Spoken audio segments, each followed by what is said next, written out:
Oi, pessoal, boa noite, tudo bem? Bem-vindos à nossa aula das sextas-feiras.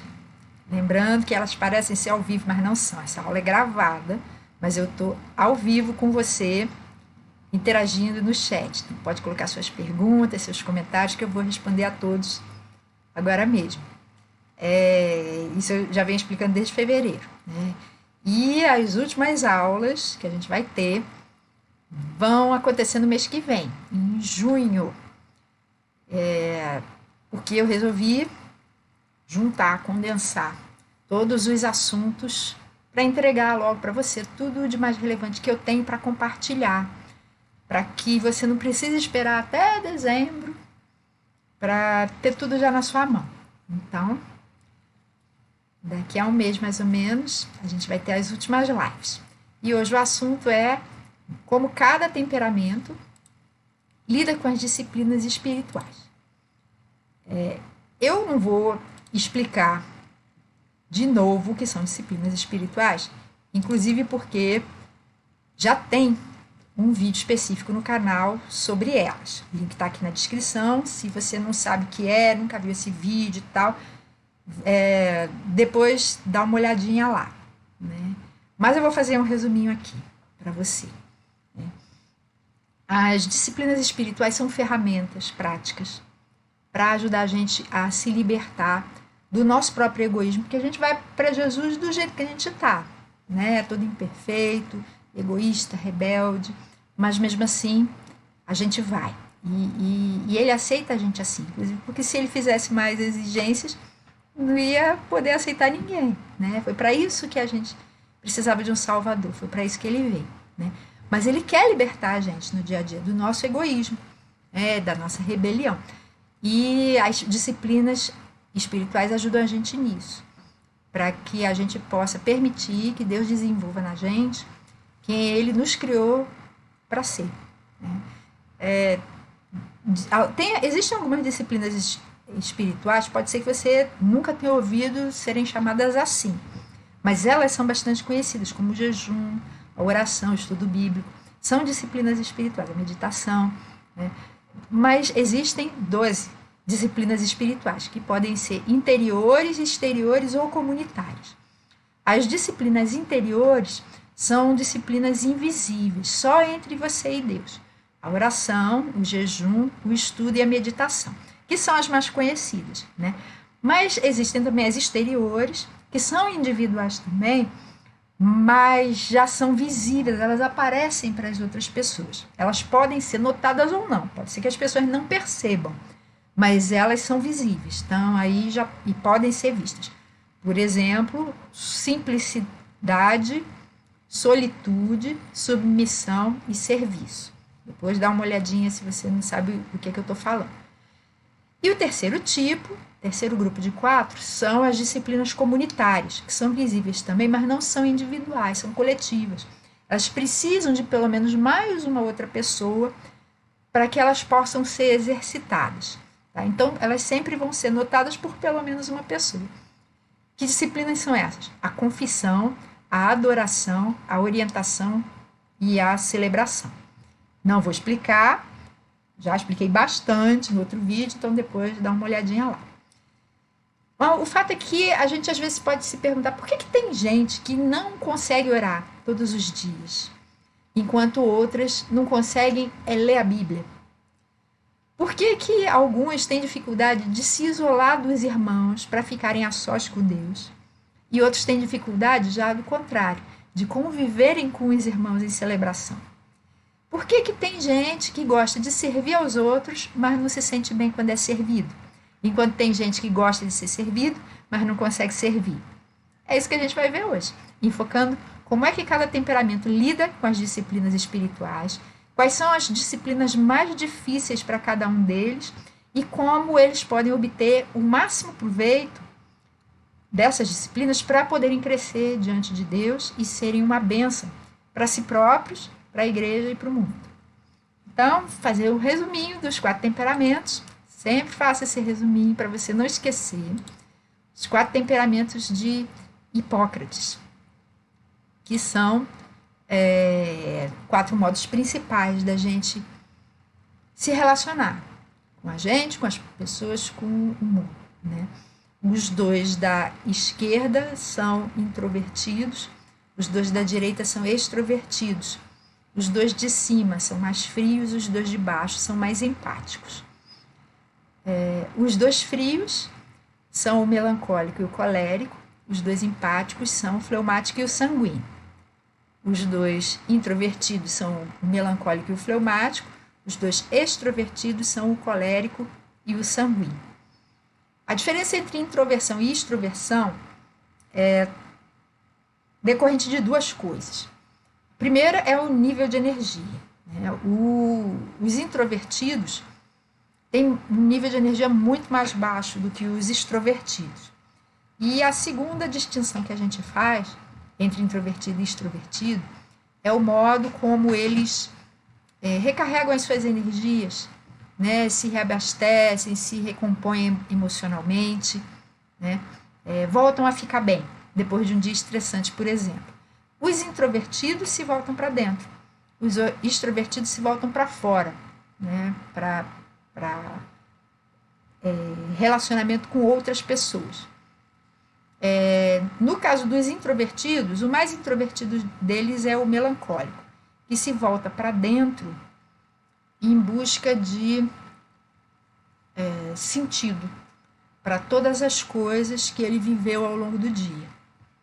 E o outro introvertido é o fleumático, que se volta para dentro em busca de paz que ele possa ter perdido durante aquele dia que ele viveu.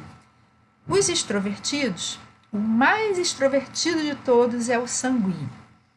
E quando ele está estressado, cansado, ele se volta para fora para encontrar seus amigos. É assim que ele se energiza, pelo convívio social. E o outro extrovertido é o colérico, que se volta para fora para realizações, fazer coisas difíceis liderando as outras pessoas. Então, resumidamente, o melancólico, que é essa moça com a lupa, que está no quadradinho azul escuro, é observador, analítico, crítico, detalhista, perfeccionista, organizado, disciplinado, metódico, planejador, né? E tem uma cara de sério, leva tudo a sério e busca perfeição. É a coisa mais importante para ele. Por isso, ele busca sempre entender tudo. Ele vai ler muito, vai estudar muito, vai querer sempre aprender, vai fazer cursos, porque ele quer se entender, entender as outras pessoas, entender o mundo. O fleumático, que é o que está no quadradinho azul acinzentado, esse rapaz com cara de zen, ele já vai ser um temperamento mais calmo, introvertido, mas não tão introvertido quanto o melancólico. Ele é introvertido porque ele é tímido e ele não deixa as emoções dele aparecerem. O melancólico já pode deixar aparecer mais, principalmente se for melancólico artístico. Mas o fleumático esconde as suas emoções, muitas vezes esconde o que ele pensa, porque ele não quer confusão, não quer briga, não quer desentendimento, ele quer paz, segurança, harmonia entre as pessoas. Por isso ele é muito calmo, muito pacífico e pacificador, muito até previsível, é lento. Os dois introvertidos tendem a ser mais lentos, enquanto os dois extrovertidos tendem a ser mais rápidos, agitados, né?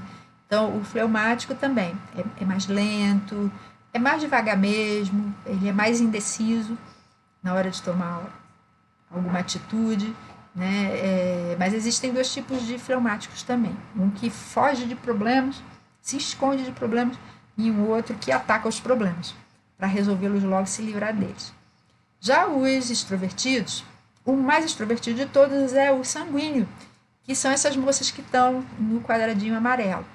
É divertido, conversador, engraçado, animado, sempre em busca de novidades, de coisas legais para fazer com seus amigos, faz amizade com todo mundo na maior facilidade, muito popular, e o que busca é prazer, é fugir da dor. Foge de dor, foge de chatice, tudo que possa tirar a felicidade dele.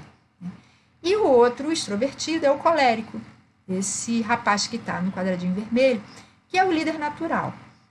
Ele é decidido, corajoso, desafiador, questionador, é rápido e geralmente vai estar competindo, né? Querendo sempre a primazia, sempre os primeiros lugares, sempre ser considerado o melhor, o mais importante em alguma área, né? Em algum sentido. Sabendo dessas motivações, né, de cada um deles, que o melancólico busca a perfeição, o fleumático busca paz e segurança, o colérico busca poder e o sanguíneo busca alegria, felicidade, dá para a gente entender por que cada um deles vai reagir dos seus modos assim tão peculiares, né? Então, vamos começar com o modo como cada temperamento lida com as 4 disciplinas interiores, depois a gente vai falar das 4 exteriores, depois das 4 comunitárias, tá? Então, vamos ver como é que cada um deles vai lidar com oração, jejum, estudo e meditação, ou seja, as disciplinas que compõem a nossa vida devocional, né? Já tem até vídeo no canal sobre devoção, sobre oração, santificação e também sobre vida devocional dos temperamentos também. Os links estão todos aqui na descrição, estou deixando para você, caso você não tenha visto e se interesse por dar uma olhadinha depois. Como é que o melancólico vai lidar com essas 4 disciplinas? O melancólico é uma pessoa naturalmente reflexiva, é o mais reflexivo de todos os 4 temperamentos.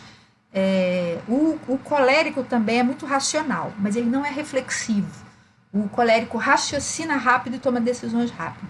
O melancólico não. O melancólico reflete muito, tentando pesar todos os pontos e ver todos os aspectos.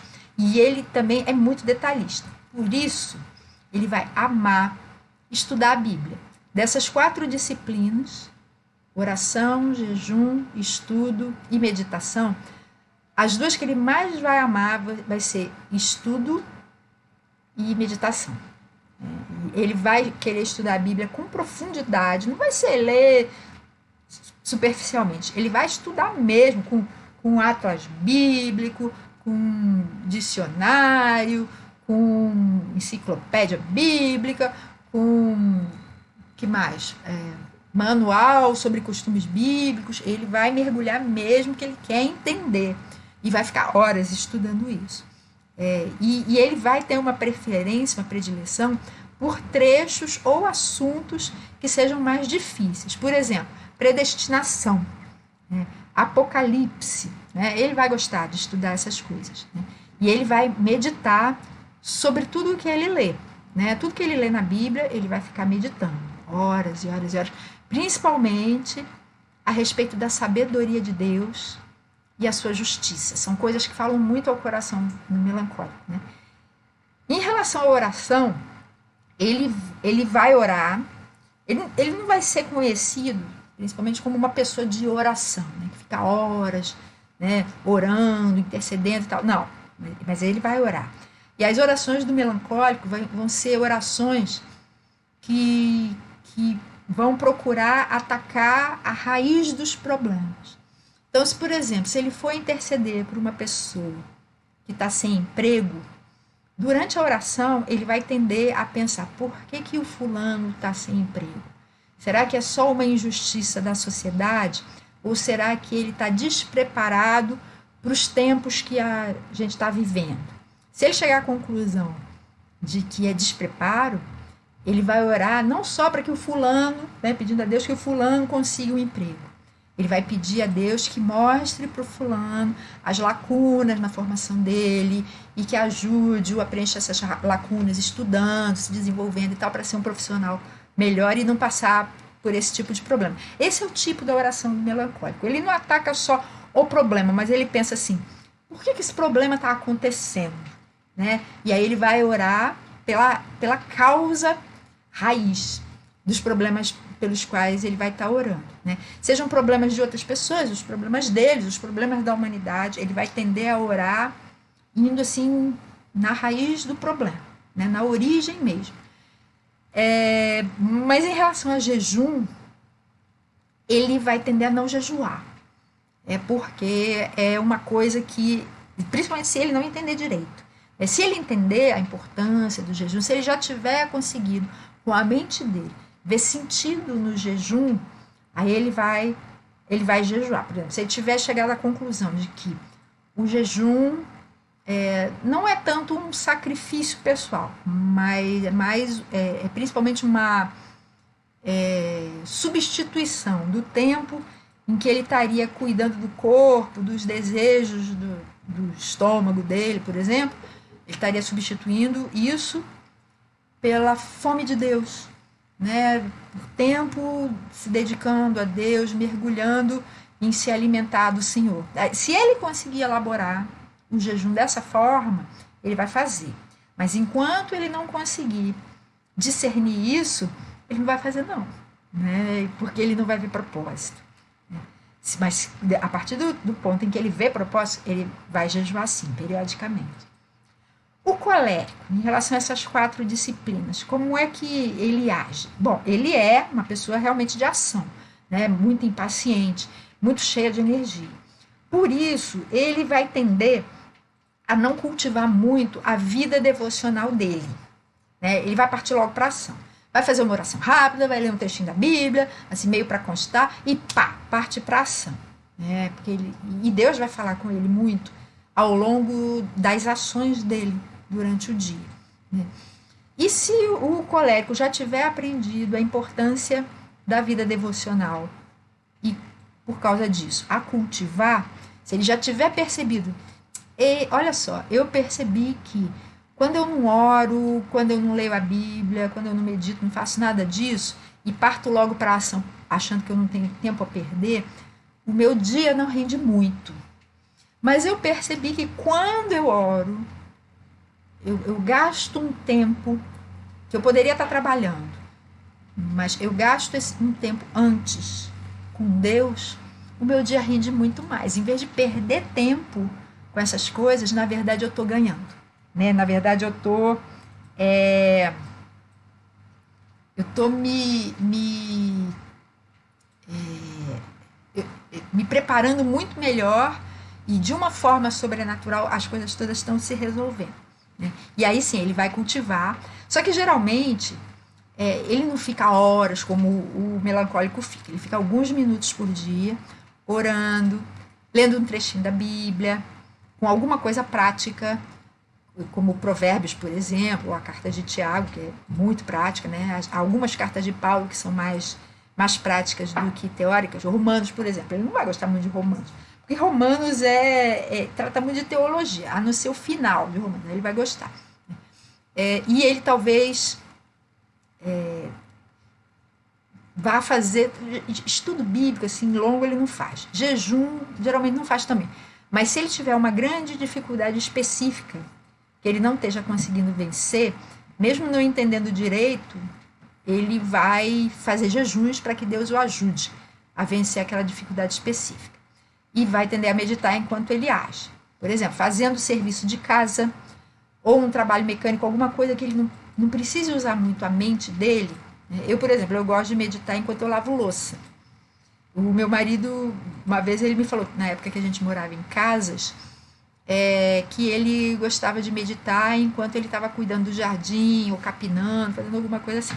Então, a gente, quando vai fazendo algum trabalho mecânico, não precisa raciocinar muito, né? A nossa mente fica livre para meditar. Então, o colérico tende a gostar de meditar nessas horas, quando ele está trabalhando, está em ação, mas é alguma coisa que está deixando a mente dele livre. Já o sanguíneo é uma pessoa muito agitada, com pressa de viver, que gosta de falar, gosta de cantar, e não é nem paciente nem perseverante. Por isso, ele vai ter dificuldade de ter uma vida devocional rotineira.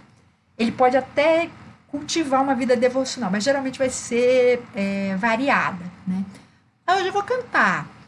No dia seguinte, hoje eu vou orar. Aí no outro dia, hoje eu vou ler a Bíblia. Hoje eu vou meditar enquanto eu corro. Ele vai sempre inventar uma novidade para conseguir fazer a vida devocional dele, porque ele não gosta de rotina. O flemático gosta muito de rotina, mas o sanguíneo não gosta. O sanguíneo gosta de variedade. Então, para ele conseguir manter uma vida devocional, ele precisa cada dia estar fazendo uma coisa diferente, né? Se ele tiver a vida devocional, assim, cotidiana, né? Ele vai gostar de falar com Deus, porque ele gosta de falar. né? Então ele conta para Deus os problemas dele e tal, os planos, né? Compartilha com Deus. Mas ele não tem muita paciência para ficar esperando, para ouvir o que Deus tem para falar para ele durante os períodos de oração. Então, as orações do sanguíneo geralmente são um falatório dele.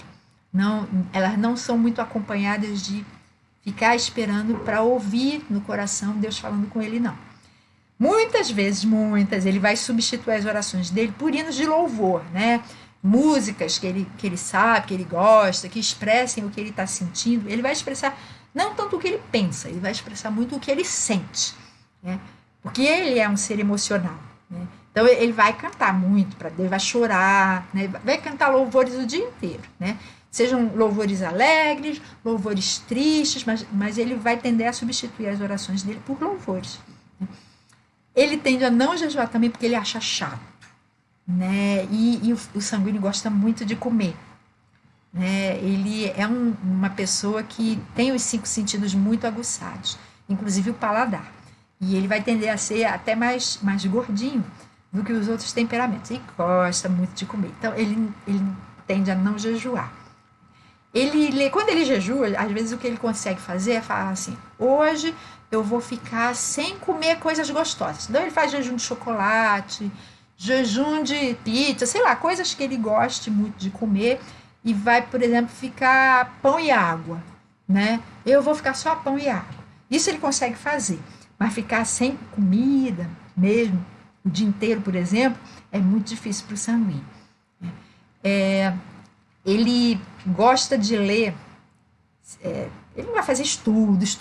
Ele gosta de ler pequenos trechos da Bíblia, né? Geralmente os salmos. Ele gosta muito dos salmos porque os salmos mexem muito com as emoções.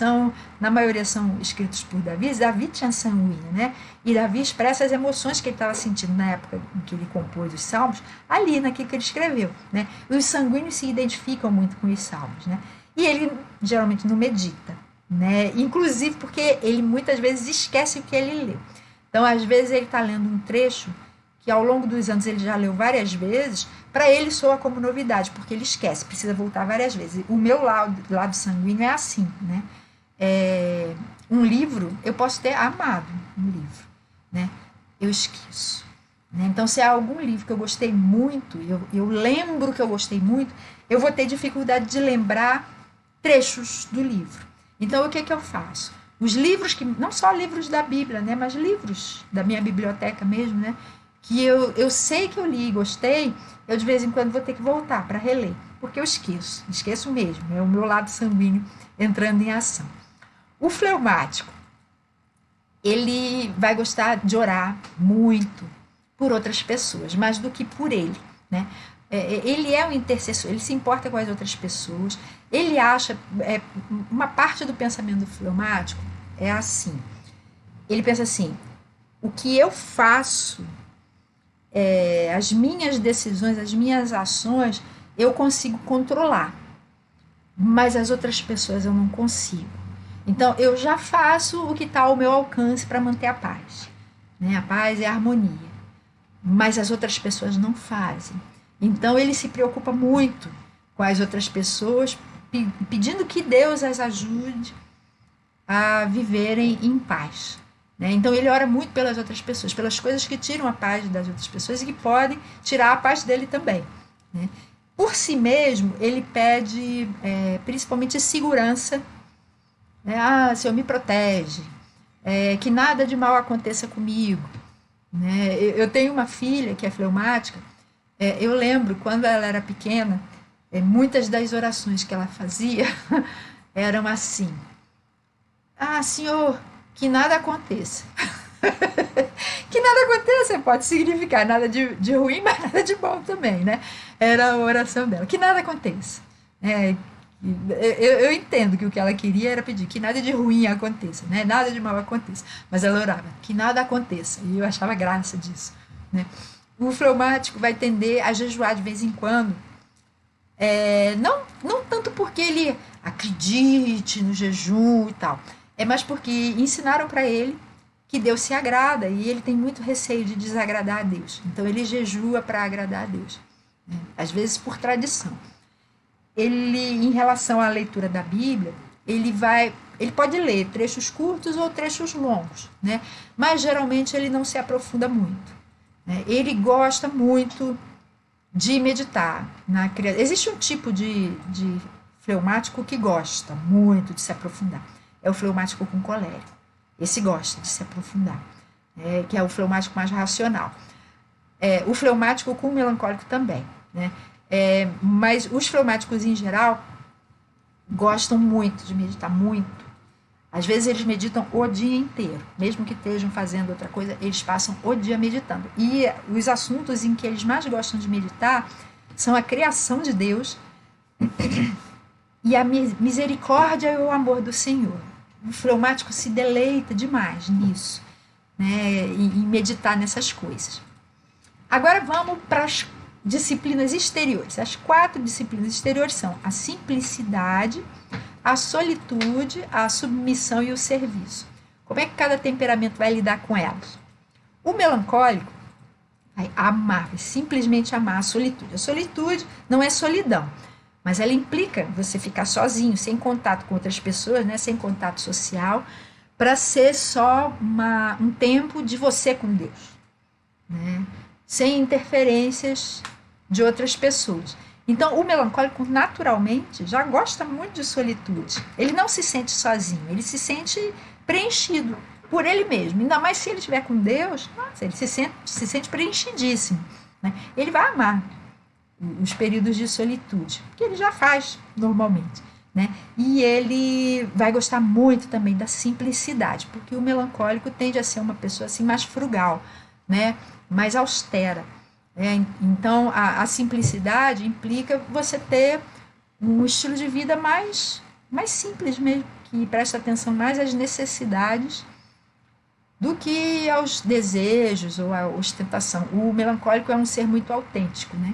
Então, ele não gosta de aparentar o que ele não é, ele não gosta que as pessoas o julguem pelas coisas que ele tem, ele quer ser conhecido pelo que ele é de fato. Então, ele tende a gostar muito da simplicidade, porque traz à tona a essência de cada pessoa que adota a simplicidade, né, como um modo de vida.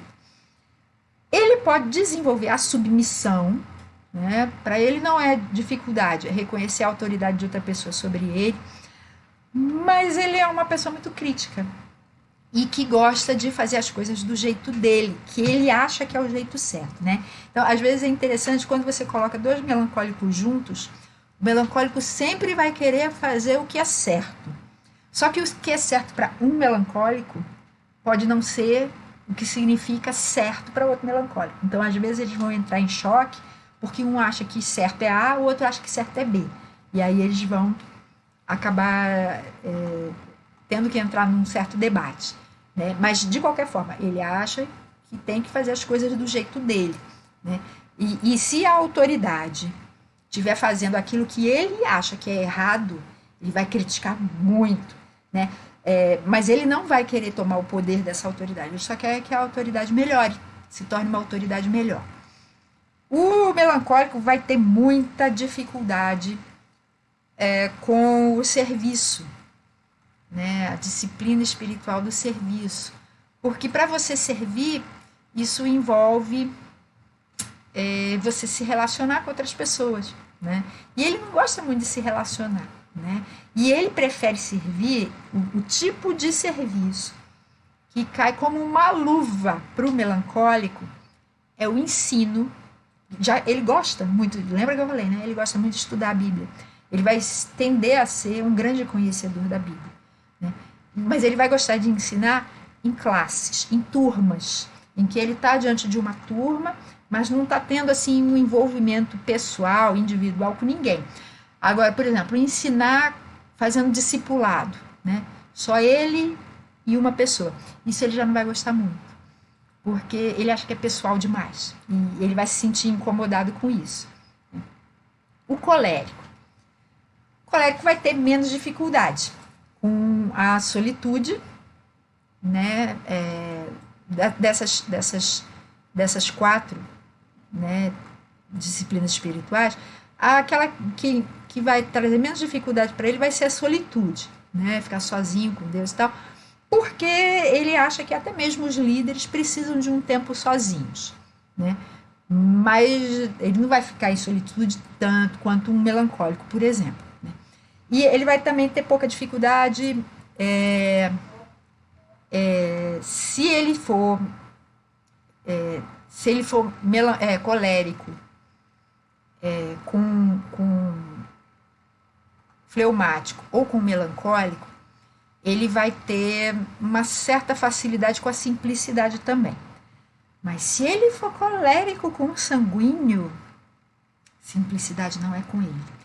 Porque é o tipo de mistura que adora viver de aparências, adora ostentar, né? Isso vai ser uma luta para o cristão colérico, né?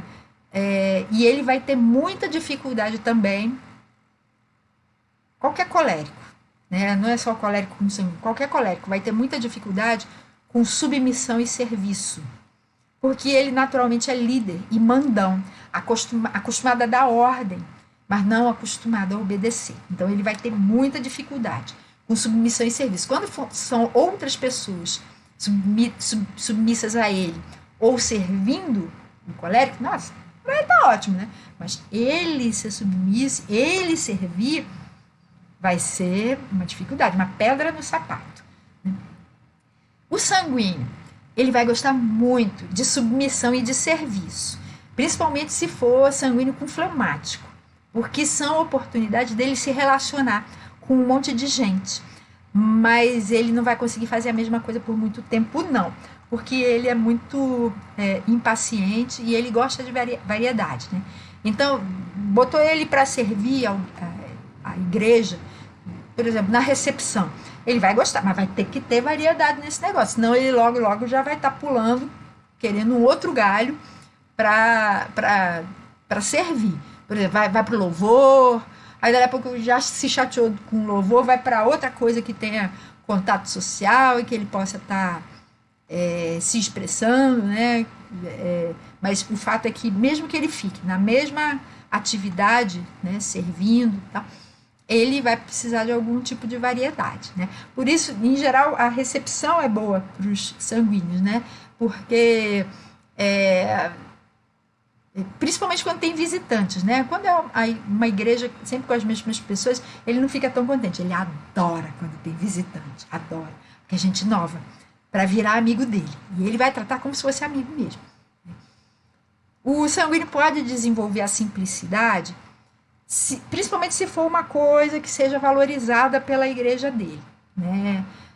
Mas se ele tiver o colérico como segundo temperamento, ele também vai gostar de ostentação, né? Ele vai ser mais egocêntrico e não vai ser muito fã de simplicidade, não.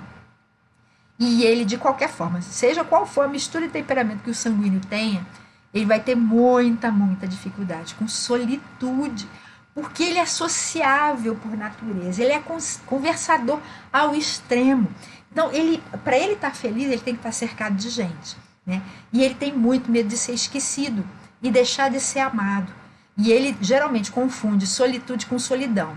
Ele acha que ele ficar sozinho com Deus, não pode ser muito tempo, não. Ele fica por breves períodos, né? Se ele for convencido de que é bom para ele e tal, que vai ter algum benefício para ele. Mas, em geral, nossa, para ele é um sacrifício, né? Para o sanguíneo, existem 2 tipos de jejum que são muito difíceis. Jejum de comida e jejum de palavras, né? É muito difícil para o sanguíneo ficar horas sem falar nada, sem conversar com alguém. O fleumático vai simplesmente amar submissão e serviço, né? Que ele já faz naturalmente, com grande abnegação até, trabalhando principalmente nos bastidores, para alcançar alvos que outras pessoas mostram para ele. Então, por exemplo, o pastor chega para o fleumático e fala assim: nós vamos fazer uma campanha evangelística e a gente estava precisando de alguém para ficar nos bastidores cuidando de, sei lá, alguma coisa que seja necessária para essa campanha, né? Providenciando o som, providenciando, sei lá, o local, né? O fleumático vai gostar muito de fazer tudo que tiver ao alcance dele para que esse evento aconteça, desde que ele não precise estar na frente de nada, só nos bastidores. Né? Mas ele vai tender a se sentir mal, porque ele vai gostar muito de servir os outros. Mas a disciplina do serviço envolve você servir e deixar os outros servirem a você também. E o fleumático tende a se sentir mal quando ele é servido pelos outros, né? Principalmente se for fleumático com colérico, que é um fleumático mais realizador. Né? O meu marido é fleumático com colérico. Ele se sente mal quando outras pessoas o servem. Eu vejo assim nitidamente. Ele tem dificuldade de aceitar isso. Né? Ele gosta mais de servir do que ser servido. O fleumático vai gostar também da simplicidade. Mas tem um detalhe que precisa ser chamado a atenção. O fleumático tem uma tendência a se tornar acumulador. Ele não gosta nem um pouco de esbanjar, de ser snob, né, de ficar ostentando. Não, isso não é com o fleumático. Mas ele tem muito receio de se livrar de coisas que caíram na mão dele, né, que ele comprou, que ele ganhou, né, ao longo dos anos, porque ele acha que pode ser que algum dia ele precise daquilo, né? E aí ele vai guardando. O meu marido é assim, né? Ele tende a ser acumulador, eu sou meio acumuladora também, mas ele é mais do que eu, né? E ele, um dos ditados que ele fala, quem guarda tem, que às vezes a gente precisa de uma coisa, né? Aí eu tava precisando de um parafuso assim, ele tem milhões de parafusos, aí ele chega, eu tenho, aí ele vai lá, nas ferramentas dele e tal, aí pega justamente aquele parafuso que a gente está precisando, né? Aí fica todo orgulhoso e fala, quem guarda tem. Quem guarda também acumula, né? E o fleumático tem a tendência a guardar coisas que não precisavam ser guardadas, que você facilmente pode eventualmente daqui a alguns meses você precisar de parafuso, você vai ali na loja e compra só aquela quantidade que você vai precisar e pronto, né? O meu lado fleumático fala muito, muito alto quando eu vou, por exemplo, meu marido chega e fala assim, nós não temos prego do tamanho X. Aí eu chego, aí pede que eu vá comprar. Aí eu vou na loja, aí fico olhando, né? Tem várias embalagens lá com aquele determinado prego que ele me pediu. Aí tem uma embalagem com, sei lá, uma dúzia de pregos.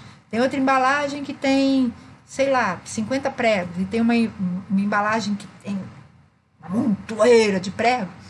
Aí eu penso assim, eu vou comprar logo a maior embalagem que tem. Porque isso pode ser que a gente precise, né? E aí eu não vou precisar ficar voltando aqui toda hora, né? E aí meu lado fleumático acumulador se manifesta assim, na hora de comprar. Não tanto na hora de me livrar, né? Mas na hora de me livrar também, mas é principalmente na hora de eu comprar. E o fleumático vai ter um pouco de dificuldade também com a solitude. Apesar dele gostar de paz, né, e tranquilidade, e esses momentos de solitude são momentos de paz e tranquilidade, ele é uma pessoa muito insegura. Ele gosta de ter as pessoas por perto para duas coisas. Primeiro, para ele poder ajudar e receber a ajuda delas, e também para ter certeza de que elas não estão se envolvendo em problemas que ele depois vai ter que resolver. Né? Ele pode tender a ser meio controlador, principalmente se for um fleumático contrafóbico. Né? E as 4 disciplinas comunitárias, confissão, adoração, orientação e celebração, como é que cada temperamento vai lidar com elas? O melancólico, ele vai acreditar realmente que existe uma cura que vem pela confissão, né, dos nossos erros, dos nossos pecados, para a pessoa com quem a gente cometeu, né, esse erro, né, o pecado, e ele vai acreditar assim, na cura que vem pela confissão e o perdão que o outro oferece. Mas ele é uma pessoa que, como tem padrões muito, muito altos, ele vai ter dificuldade de perdoar quem o ofender, por mais que ele queira. Ele não vai esquecer, né? Ele é uma pessoa que não tem muita empatia, né? Geralmente, a não ser que seja melancólico artístico. E tem muito senso de justiça. Então, ele vai dizer, eu te perdoo, mas por dentro ele nunca vai esquecer. Vai ser meio como um elefante. Dizem que os elefantes nunca esquecem, né? O melancólico sempre vai lembrar. Né? E ele vai ter muita dificuldade também de se abrir para se confessar a alguém, né? Mas quando o Espírito Santo o convence de que ele realmente errou, ele vai lá e fala com a pessoa, realmente arrependido, porque ele não tolera erros, né? E ele se sente muito culpado quando ele comete um erro com alguém. Ele tenta ser uma pessoa correta. Só que todos nós somos imperfeitos, inclusive os melancólicos, né? E ele vai se sentir muito mal quando ele constata que ele foi imperfeito. E ele vai querer pedir perdão.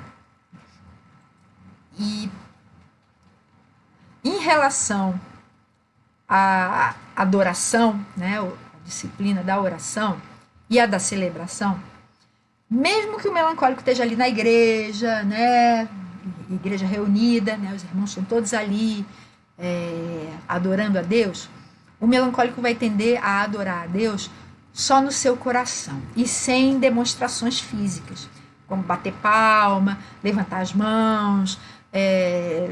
Ele só vai fazer isso se ele não quiser chamar a atenção, né? Então, por exemplo, quando as pessoas começam a bater palmas, às vezes ele fica chateado, ele pensa, filha, vamos bater palma de novo. Aí ele começa a bater só para ficar, não ficar diferentão de todo mundo, né? Mas ele não tem muito entusiasmo com manifestações físicas. O melancólico é um ser mais mental do que físico, né? Então ele tende a não gostar muito disso, né? Levante as mãos e tal. Ele levanta para não ficar diferente. Às vezes levanta uma mão só, mas ele tende a não gostar. Ele vai se sentir meio incomodado com a celebração, né? Porque existe a adoração comunitária, que pode até nem ser a celebração, né? Pode ser só assim, durante a oração, todo mundo junto, numa vigília, por exemplo, né? Mas a celebração é alegria mesmo, é manifestação de alegria de um jeito assim comunitário, todo mundo coletivamente ali. E ele se sente incomodado com isso, porque ele não é de muita demonstração de alegria, né? E o que mais vai deixar o melancólico incomodado é quando as pessoas falam assim, diga para o seu irmão, né? Às vezes o pastor está todo alegre, fala assim, diga para o seu irmão, que bom que você está aqui, diga com alegria. Aí o melancólico, ele não vai gostar de cumprimentar, principalmente se for desconhecido, porque às vezes tem um desconhecido que está sentado do lado dele, né? Ele não gosta disso. Ele vai cumprimentar, mas vai cumprimentar de um jeito muito contido, não vai gostar de dar beijinhos, talvez um aperto de mão e tal, e sem muita efusividade, não. Às vezes ele nem vai falar, diga para o seu irmão isso, ele só vai balançar a cabeça com um sorriso e pronto, porque não é da natureza dele, né? Ele também não vai gostar da orientação comunitária. Se você não sabe o que é orientação, dá uma olhada depois no vídeo sobre disciplinas. Ele não vai gostar porque ele confia mais na orientação que Deus vai dar diretamente para ele. Porque ele sabe que as pessoas são falhas e imperfeitas, mas Deus não. Então ele tem muito receio da outra pessoa disser que Deus me falou isso, e Deus não ter falado nada. A pessoa tem entendido errado, ou a pessoa tiver de má fé querendo manipulá-lo, né? Ele é muito crítico em relação a profecias. A pessoa chega e fala assim, o Senhor está me mandando dizer para você, filho meu, não sei o que lá, não sei o que lá. Ele vai ouvir, vai agradecer, mas ele vai ficar muito com o pé atrás, vai falar, Senhor, é isso mesmo? O Senhor falou mesmo? Ele não acredita assim, cegamente, de coração aberto, em qualquer coisa que dizem para ele, não. O colérico, ele, em relação à confissão, né, ele vai dizer que perdoa a pessoa que fosse confessar a ele, mas ele vai ficar observando para ver o que a pessoa faz. Ele é uma pessoa de ação, né, e ele observa as outras pessoas pelas ações delas. Vai ficar observando as ações dessa pessoa para tentar discernir se ela foi sincera ou se foi só da boca para fora. E também não vai admitir quando tiver sido ele que errou. Para ele vai ser até mais difícil do que para o melancólico, porque o melancólico não gosta, ele não gosta de errar, né? Então, o melancólico sofre muito quando constata que cometeu um erro com alguém, mas aí ele vai tentar consertar o erro. O colérico não gosta de admitir o erro, né, dele com outra pessoa, porque é admitir que ele fracassou. Erro significa fracasso. ele vai tender a esconder o erro dele, ou vai tentar manipular para que aquele erro pareça que foi um acerto. Ele vai fazer alguma manipulação para que o erro pareça um acerto, né? Em relação à adoração e à celebração, ele vai querer dirigir, e dizendo para todo mundo como ela deve ser. Diga isso para o seu irmão, dê um abraço, faça isso, faça aquilo. Ele é um diretor, é um líder. Então, durante a celebração e a adoração, ele vai tender a assumir o controle, dirigindo todo mundo, dizendo o que todo mundo deve fazer. Ele não deixa muita margem para a espontaneidade. Ele também vai detestar, já que ele é colérico, né? O colérico tende a achar que ele sabe tudo. Ele vai detestar orientação comunitária, porque ele acha que podem tentar manipulá-lo, dizendo que Deus disse uma coisa que Deus não disse de verdade, né? E ele não vai gostar, não.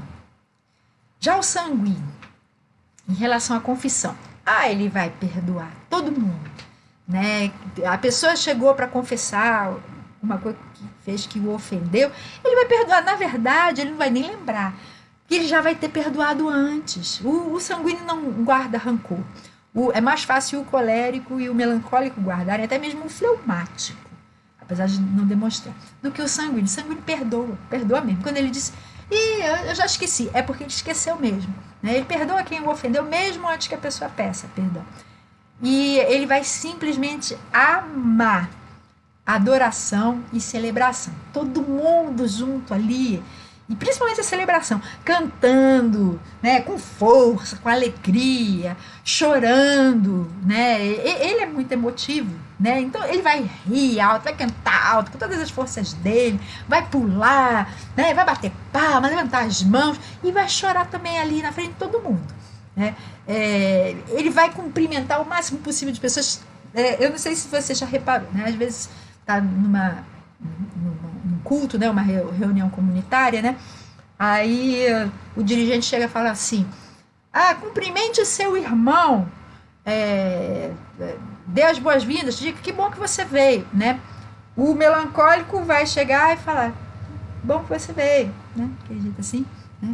O fleumático vai olhar, vai esperar que a pessoa tenha iniciativa com ele, mas se a pessoa falar com ele, ele vai falar com muita gentileza, com muita simpatia, né? O colérico vai cumprimentar, né? Bom que você veio e tal, de um jeito assim mais seco. Mas o sanguíneo, ele vai cumprimentar o da direita, o da esquerda, o da frente, o de trás, vai sair do lugar, vai cumprimentar quem está do outro lado. Ele vai sair cumprimentando todo mundo. Está todo mundo ali no lugar já, dos 3 temperamentos, menos o sanguíneo. Os sanguíneos ainda estão rodando, né, para cumprimentar todo mundo. Eles querem cumprimentar todo mundo. O sanguíneo também vai amar orientação comunitária, e vai querer fazer tudo o que os outros cristãos disserem para ele que Deus está orientando para ele fazer. Mas ele vai querer realmente aplicar. Mas talvez ele não leve até o fim. Ou talvez nem comece, se demorar um pouquinho, entre ele receber aquela orientação e ele fazer acontecer alguma coisa, alguém contou uma novidade para ele, ele já esqueceu aquilo que ele estava querendo fazer, né? E apesar de todo esse entusiasmo inicial, né, ele vai querer entusiasticamente fazer aquilo que as pessoas falarem para ele fazer. Mas no meio do caminho pode acontecer uma novidade e ele nem lembra que ele tinha resolvido fazer aquilo.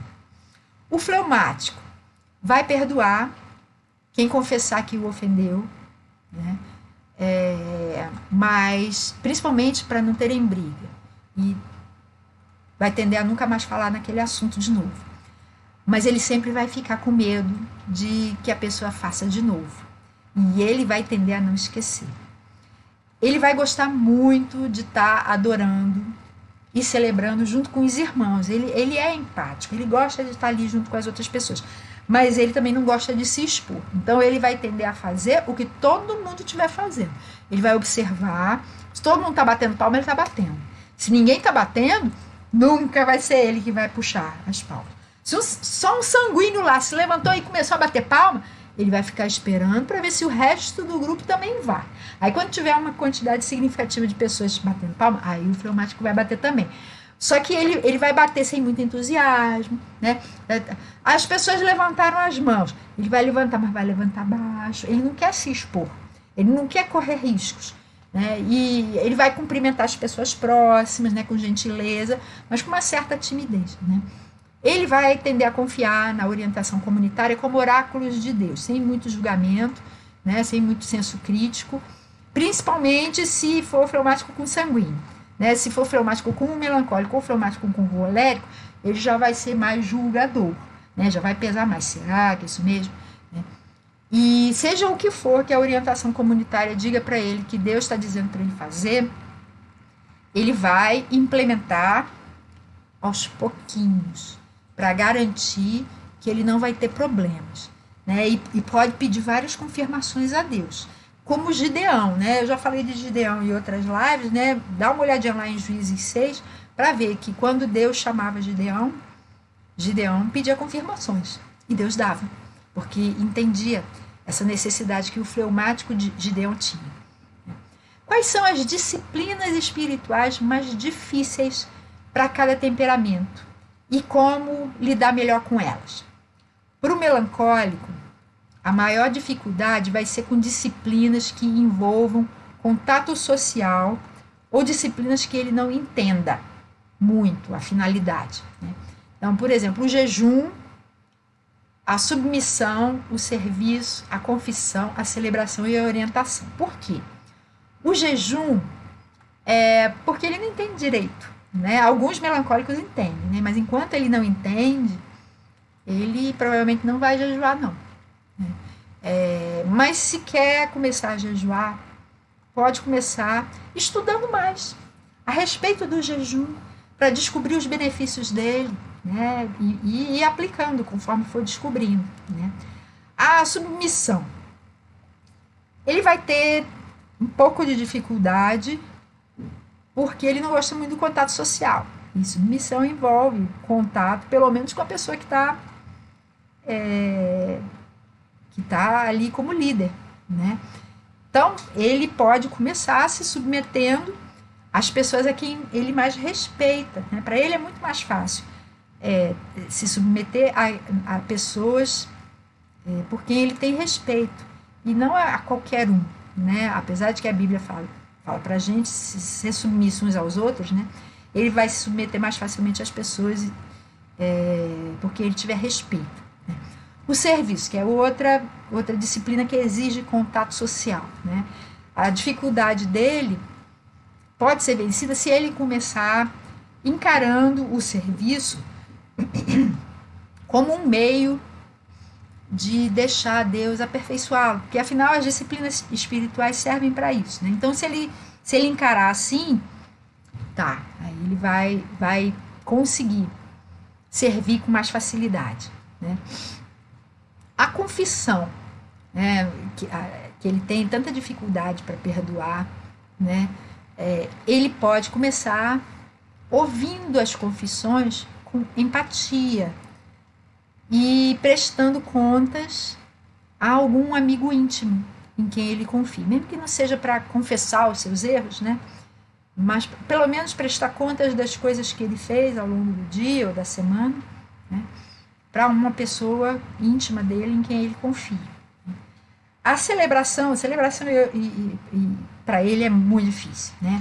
Ele pode começar só com uma expressão sorridente, participando com uma expressão sorridente, cumprimentando as pessoas, acenando a cabeça e participando com gestos contidos, mas é importante que ele participe, mesmo que seja desse jeito. E quanto à orientação, pode começar ouvindo com atenção e pesando tudo à luz da Bíblia, não rejeitando logo. Porque Deus, às vezes, fala umas coisas para a gente que parecem loucas para nós. Né? É só ver na Bíblia. A Bíblia está cheia de coisas loucas, que parecem loucas, né? Que Deus fala para a gente, né? E às vezes não são nada loucas, só fogem do nosso senso comum, né? Da nossa sociedade. Ouça com atenção e pese tudo à luz da Bíblia e peça a orientação de Deus.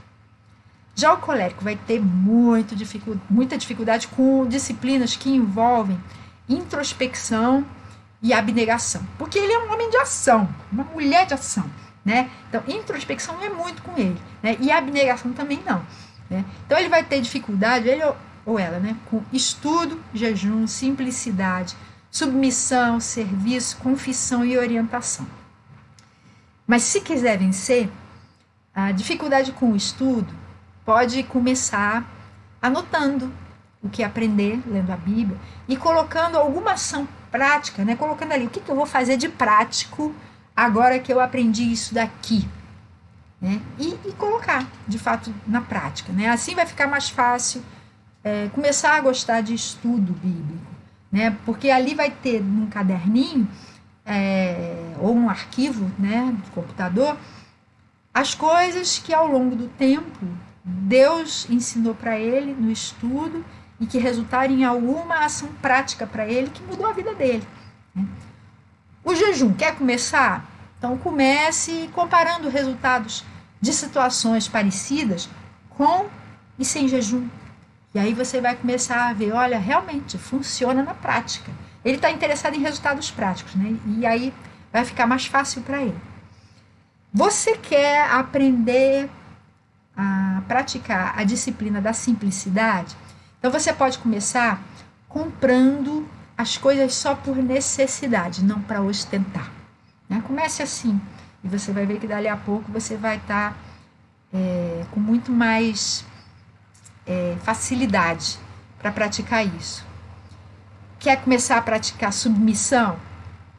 Comece aproveitando para entender como é que os seus liderados se sentem, prestando atenção em como você se sente quando você é um liderado.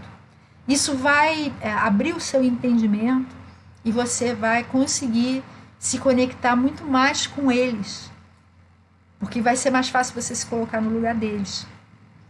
Quer aprender serviço? Você pode começar encarando o serviço como um desafio para você se tornar um verdadeiro líder servidor, como Jesus ensinou, né?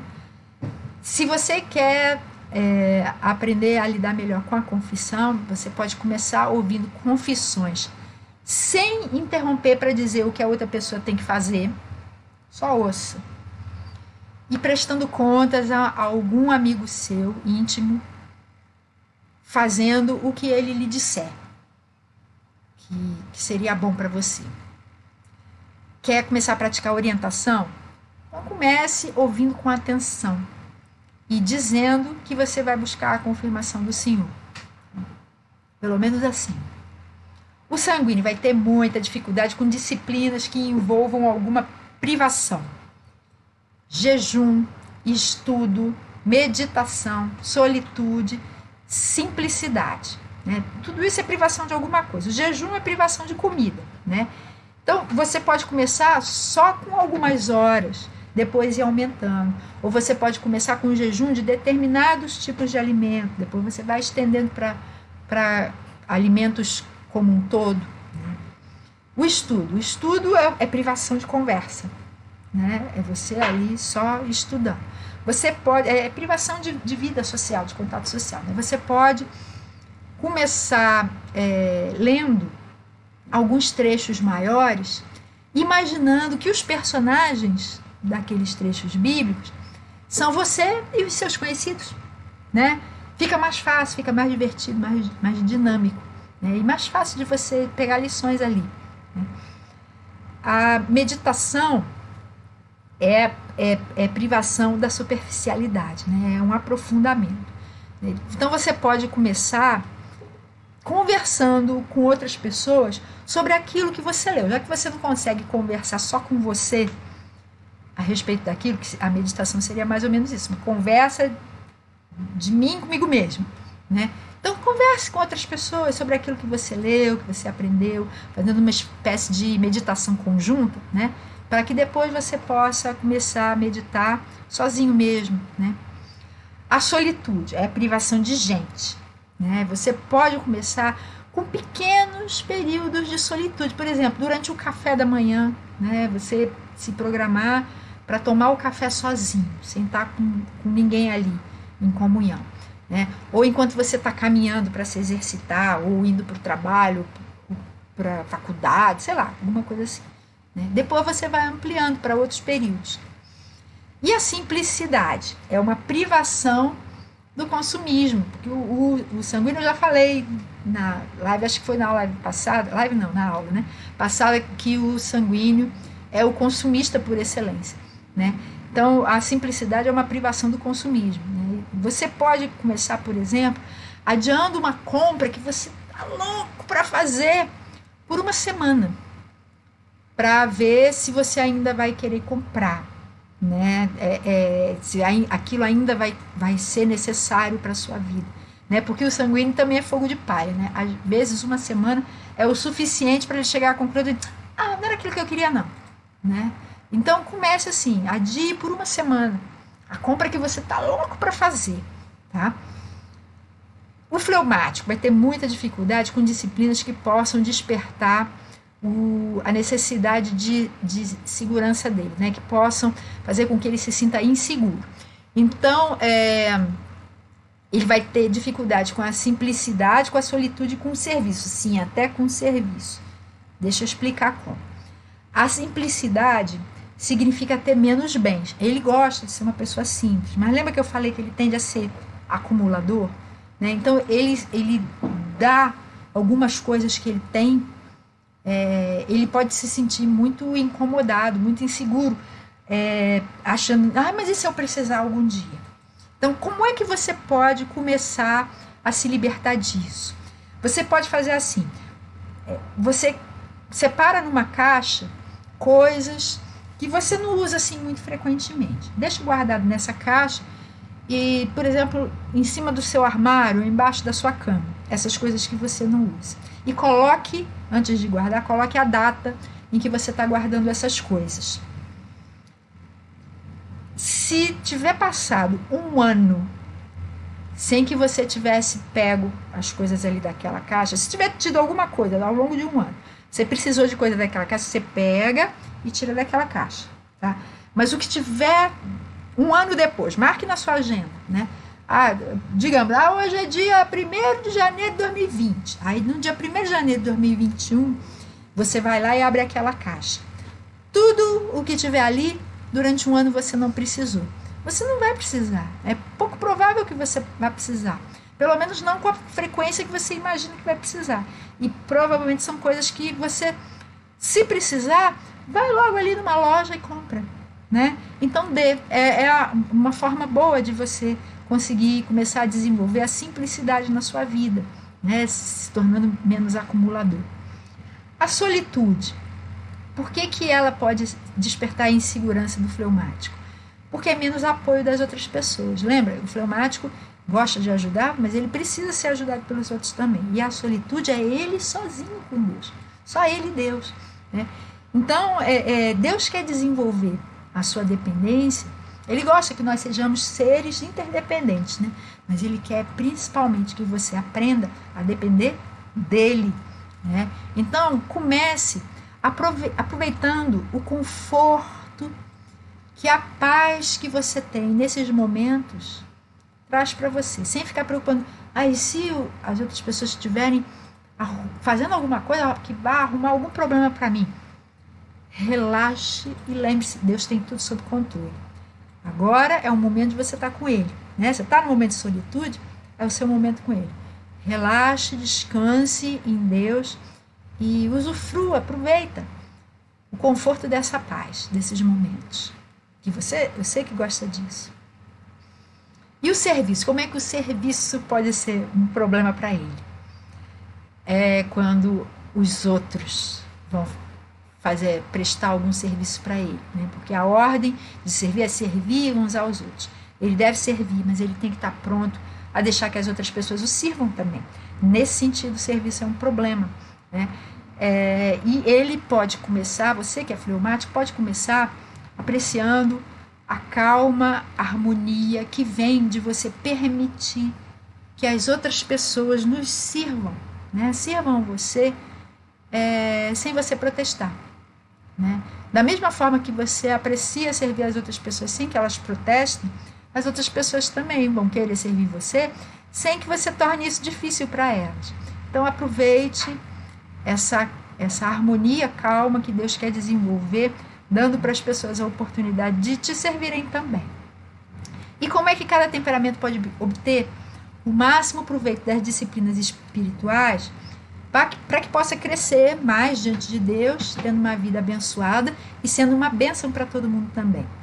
Aprendendo sobre a forma como cada temperamento lida com essas disciplinas, inclusive como você mesmo, né, lida com isso, descobrindo seu temperamento, o temperamento das outras pessoas, aceitando que Deus fez você assim, que Deus fez as outras pessoas assim também, cada um de um jeito diferente, e tratando a cada um com muito cuidado, muito amor. Mas não se conformando, né? Porque a gente é diamantes, pedras preciosas brutas, né? Deus quer lapidar a gente, né? Então vamos deixar a porta aberta para que o Espírito Santo vá moldando, vá lapidando a gente a cada dia e vai ensinando cada vez mais, né? E deixe os temperamentos diferentes do seu ensinarem coisas boas sobre as disciplinas espirituais, para que você tenha uma vida mais equilibrada. O que é que os melancólicos nos ensinam? A mergulhar na vida com Deus em profundidade, né? Olha o que está em Ezequiel, no capítulo 47. Ezequiel teve a visão de um rio que saía do trono de Deus, né? Do trono de Deus não, do altar, né? Que o altar é um símbolo do trono de Deus. Então, vamos dar uma olhada no que está escrito em Ezequiel 47, nos versos 3 a 5. Tinha um homem ali junto na visão, né, com Ezequiel, né? E esse homem, Ezequiel estava vendo um rio que nascia de debaixo do altar, e ele ia ficando cada vez mais largo, né, cada vez mais amplo, né?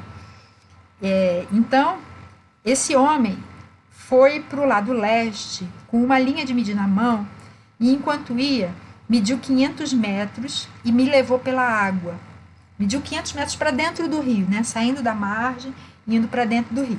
Mediu 500 metros e a água batia no tornozelo. Levou Ezequiel até lá, nesses 500 metros, e a água batia no tornozelo. Ele mediu mais 500 metros e me levou pela água que chegava ao joelho. Mediu mais 500 e me levou pela água que batia na cintura. Mediu mais 500, mas agora era um rio que eu não conseguia atravessar, porque a água havia aumentado e era tão profunda que só se podia atravessar a nado. Era um rio que não se podia atravessar andando. Essa visão do rio, das águas purificadoras, Jesus falou lá em João 7, que era um simbolismo da vida do Espírito Santo em nós, né? Do lavar regenerador, do fluir do Espírito Santo na nossa própria vida. É uma imagem da nossa vida com Deus. E da mesma forma que Ezequiel, existem alguns cristãos que só mergulham no rio de Deus, no rio da vida de Deus, até o tornozelo. Tem outros que já entram um pouquinho mais e mergulham até o joelho. Outros já entram mais e mergulham até a cintura, né? Mas tem aqueles que mergulham todo. E é um rio que não dá mais para atravessar, não dá mais pé. Você já está ali todo tomado pelo rio, né? E o convite que os melancólicos entendem e ensinam para a gente a aceitar é o convite de cada vez mais fundo. Você não precisa mergulhar de cabeça já de cara. Você quer ir devagarzinho? Tá, mas não fique estagnado no mesmo lugar, só molhando seus tornozelos. Mergulhe cada vez mais em profundidade na vida que Deus quer dar para você, né? Na vida de comunhão com Ele. O que os coléricos ensinam para a gente? A juntar vida interior e ação. Quer ver um exemplo? Neemias capítulo 6. O livro de Neemias é um livro muito interessante, né? Olha o que fala aqui, capítulo 6, verso 9. estavam todos tentando, Neemias estava reconstruindo os muros de Jerusalém, né, e depois a cidade como um todo, né? Estavam todos tentando intimidar-nos, pensando, eles serão enfraquecidos e não concluirão a obra. Eu, porém, orei pedindo, fortalece agora as minhas mãos. Se você for ler o livro de Neemias, você vai ver que durante o livro inteiro, Neemias ora enquanto age, né? Logo no início, ele ouviu notícias a respeito de Jerusalém, de como estava queimado, os muros derrubados e tal, e ele ficou jejuando e orando por isso, e ele era copeiro do rei, era aquele que experimentava as comidas e bebidas do rei para garantir que não tinha veneno ali para o rei, né? Essa era a função do copeiro. E Neemias era copeiro do rei. Então, o rei sabia do estado de saúde de Neemias, sabia que ele não estava doente, né? E um belo dia, quando Neemias estava trabalhando, o rei chegou para ele, notou que ele estava triste e falou assim, o que você tem? Porque eu sei que você não tá doente. E aí Neemias fala assim, fala no livro, né? Então, orei ao Deus do céu e respondi ao rei. Né? É cheio dessas orações relâmpago, né? E por causa dessas orações de Neemias, Neemias era uma pessoa de ação. Ele orava e agia, os dois ao mesmo tempo, né? Praticamente simultâneos. E Deus usou esse jeito colérico de Neemias para fazer grandes coisas acontecerem. Por causa disso, Neemias teve a autorização do rei para voltar para Jerusalém e reconstruir os muros, levando tudo que ele precisasse para essa obra. Né? Então, os coléricos ensinam isso para nós, a sermos como Neemias, juntando vida interior com ação. O que os sanguíneos nos ensinam? A desenvolver a comunhão com os irmãos e perdoar a todos eles de coração. Olha o que está em Colossenses 3. Colossenses, capítulo 3, versos 13 e 14. Suportem-se uns aos outros. Suportar não é falar assim, eu não suporto fulano, tem que suportar. Não, não é isso. Suportar é ser apoio, né? Ser suporte, né? Apoiar, né? Segurar, né? Emocionalmente os irmãos. Então, suportem-se uns aos outros e perdoem as queixas que tiverem uns contra os outros. Perdoem como o Senhor lhes perdoou. Acima de tudo, porém, revistam-se do amor, que é o elo perfeito. Isso é um texto que cai como uma luva para o sanguíneo. E a gente deve aprender, né? Mesmo que a gente seja frio, tenha dificuldade em perdoar, a gente precisa aprender a perdoar os nossos irmãos de todo o coração, esquecendo mesmo das ofensas, perdoando 70 vezes 7, ou seja, não são 490 vezes. O quanto for necessário, quanto for preciso, né? E tendo comunhão com eles. Que é na comunhão que as necessidades de perdão vão aparecer. E o que os fleumáticos nos ensinam? A servir a todo mundo com submissão e abnegação. Olha Filipenses, capítulo 2, versos 3 e 4.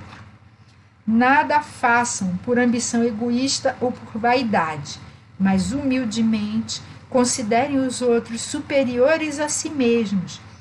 Mesmo que você tenha mais estudo, mesmo que você seja uma pessoa mais inteligente, mesmo que você tenha uma ideia melhor do que deve ser feito, mesmo assim, submetam-se uns aos outros e considere as outras pessoas superiores a você. É isso que Paulo está falando aqui. Cada um cuide não somente dos seus interesses, mas também dos interesses dos outros. Ele logo em seguida ele fala, façam igualzinho Jesus fez. Jesus era mais inteligente do que a gente, mais capaz do que a gente, mais poderoso do que a gente, e ele se fez servo de todos nós. Ele veio como um servo submisso e abnegado, nos servir, para nos dar vida, e agora ele espera que a gente faça a mesma coisa que ele fez.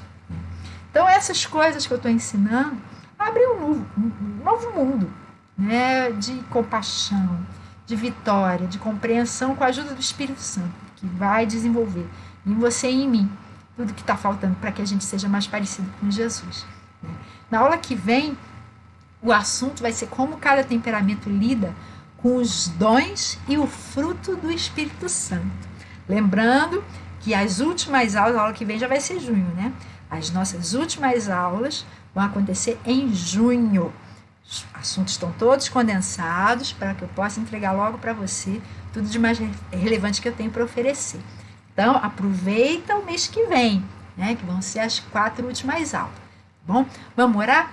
Senhor, obrigada por esse tempo que a gente teve aqui, debruçado sobre a Tua palavra, mas principalmente tentando entender a nós mesmos e as outras pessoas. Desenvolve em mim, nos meus irmãos, a capacidade da gente se entender, se amar, se respeitar, se relacionar. Que o Teu Espírito Santo esteja lapidando a nossa vida, para que a gente viva de um jeito que Te agrade, que Te honre, em nome de Jesus. Amém. Irmãos, então, muitíssimo obrigada por que vocês estiveram aqui comigo. Eu espero que vocês tenham um fim de semana de alegria e que descansem muito e que tenham uma semana de vitórias, né, sob a orientação do nosso grande, poderoso e amoroso Deus.